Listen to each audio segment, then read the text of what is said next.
गरीब है वो शागिर्द जो अपने उस्ताद से आगे नहीं बढ़ सकता।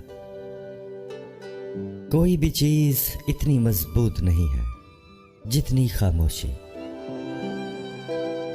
जहां चीखो पुकार है वहां हकीकी इल्म नहीं है।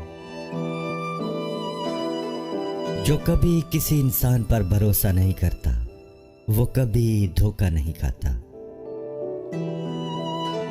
मैं उन लोगों से मोहब्बत करता हूं जो मुसीबत में मुस्कुराते हैं। आपका दिमाग आपकी सोच से बेहतर है।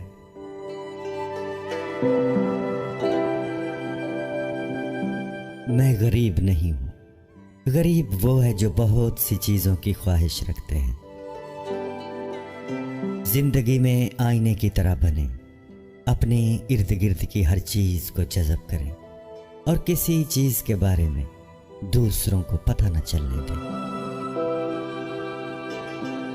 जिस तरह लोहा जो इस्तेमाल नहीं किया जाता जंग आलूद हो जाता है, पानी एक ही जगह पर खड़ा होने से अपनी पाकीज़गी खो देता है, इसी तरह ज़हन का इस्तेमाल न होने से ख़त्म हो जाता है।